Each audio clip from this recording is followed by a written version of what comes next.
Hello மக்களே! எல்லா பேரும் சேஃபா இருப்பீங்கன்னு நெனைக்கிறேன். ரொம்ப நாளா வந்து தல, தளபதி பார்த்துட்டு, சரி இன்னைக்கு கொஞ்சம் டிஃபரண்டான நியூஸ கொஞ்சம் பார்க்கலான்னு சொல்லி தான் வந்து இன்னைக்கு நியூஸ நான் ரெடி பண்ணியிருக்கேன். ஸோ ரொம்ப டைம் வேஸ்ட் பண்ணாம நம்ம வீடியோக்குள்ள போலாம். நயன்தாரா இவங்களோட 75த் ஃபிலிம் அன்னபூர்ணி ரீசென்ட்டா தான் போன மாசம் ரிலீஸ் ஆச்சு. இந்த படத்த வந்து எத்தன பேர் பார்த்திருப்பீங்கன்னு தெரியாது. ரிலீஸ் ஆன டைம்ல. இப்போ ஓடிடில வந்தப்புறம் நெறைய பேர் பார்த்திருக்கிறதுக்கான பாசிபிலிட்டீஸ் அதிகமா இருக்கு. ஓகேவா? ஆனா இவங்களோட 75வது படத்துக்கு ஒரு நல்ல வரவேற்பும் கிடைக்கல, நல்ல ஓப்பனிங்கும் கிடைக்கல. இந்த படத்துக்கு போட்ட காசும் கிடைக்கல. இந்த படத்துக்கு எதுவுமே கிடைக்கல.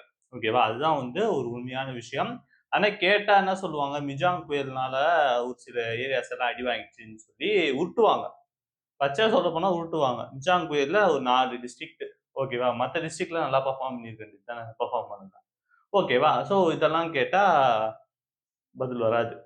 ஓகேவா? ஸோ இந்த மாரி விஷயங்கள் வந்து நெறைய போய்க்கிட்டு இருக்கும்போது, நயன்தாரா வந்து அடுத்த ஒரு 2, 3 படங்கள் வந்து கமிட் பண்ணி வச்சிருக்காங்க. ஸோ 3வது படமா வந்து அருண்ராஜ காமராஜ் கூட வந்து சேரப் போறாங்கன்ற மாதிரியான ஒரு சில விஷயங்கள் வந்து சொல்லியிருக்காங்க. அருண்ராஜ் காமராஜ் வந்து ஆல்ரெடி ஐஸ்வர்யா ராஜேஷ் வச்சு கனான்னு விட்டு குடுத்தாங்க. அதுக்கப்புறம் நெஞ்சம் அற்புதத்திலே ஆவரேஜா போன படம். அதுக்கப்புறம் லேபிள் வந்து நல்ல ரெஸ்பான்ஸ். இது வந்து நம்ம எதுவுமே சொல்ல தேவையில்ல. ஸோ இவர் வந்து ஒரு நல்ல ஃபிலிம் மேக்கர். ஸோ அதனால அவர்கிட்ட வந்து நம்பி அவங்க படம் பண்ண போறாங்க.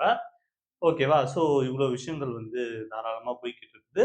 ஆனா நயன்தாராக்கு எனக்கு பிடிக்கவே பிடிக்காத ஒரே விஷயம் என்னன்னா, ரவுடி பிக்சர்ஸ். இந்த பேனர்ல ஒண்டி தான் அவங்க டப் பண்ணுவாங்க. வேற எந்த பேனருக்கும் அவங்க டப் பண்ண மாட்டாங்க. இந்த பேனருக்கு ரிலீஸ் ஆற படத்துக்கு ஒண்டி தான் ப்ரமோஷனுக்கு வருவாங்க. வேற எந்த பேனர் ரிலீஸ் ஆற படத்துக்கும் ப்ரமோஷனுக்கு வரமாட்டாங்க. எனக்கு என்ன கான்செப்ட்னா, விக்னேஷ் சிவன் ஒண்டி தான் காசு தர்றாரா? மத்தவங்கலாம் காசு தர மாட்டேங்கிறாங்களான்னு ஒரு டவுட் வந்து எனக்கு ரொம்ப பயங்கரமா இருக்கு. இந்த டவுட்டுக்கான பதில் வந்து நயன்தாரா தான் சொல்லணும். ப்ரமோஷன் வரலன்னா, ஏகே மாரி எந்த படத்துக்கும் ப்ரமோஷன் வரக்கூடாது. டப்பிங் பண்ணலன்னா, எந்த படத்துக்கும் டப்பிங் பண்ணக்கூடாது. ஓகேவா? ஒண்ணு அப்படி இருந்துடணும், இப்படி இருந்துடணும். இவங்க வந்து எப்படின்னா, மத்த பேனர்லாம் இருந்தா, நான் இப்படிதான்ப்பா வந்து நடிச்சு குடுத்துட்டு போயிடுவேன். அவ்வளவுதான். உங்களுக்கு எனக்கு சம்மந்தம் கிடையாது. இதே விக்னேஷ் சிவன் பேனர், ரவுடி பிக்சர்ஸா இருந்தா, வாங்க வாங்க நம்ம படமாச்சு. நம்ம தான் பண்ணணும்னு சொல்லி பண்றீங்க. ஓகேவா? இந்த கான்செப்ட்டே வந்து ரொம்ப கான்ட்ராஸ்டான கான்செப்ட். இதுக்கு மேல சொல்றதுக்கு ஒண்ணும் இல்ல. இனிமேல நயன்தாரா வச்சு புரொடியூஸ் பண்ற புரொடியூசர்ஸ் எல்லாம் வந்து இத பத்தி யோசிச்சுக்கோங்க. இந்த வீடியோ உங்களுக்கு பிடிச்சிருந்துச்சுன்னா இந்த வீடியோவை லைக் பண்ணுங்க. அதே மாதிரி உங்க ஃப்ரெண்ட்ஸ் அண்ட் ஃபேமிலி எல்லாத்துக்கும் இந்த வீடியோவை ஷேர் பண்ணுங்க. அது போக இந்த சேனலுக்கு புதுசா இருந்தா மறக்காம சேனல் சப்ஸ்கிரைப் பண்ண மறந்துடாதீங்க. Have a great day. நன்றி, வணக்கம், டாடா, பை பை.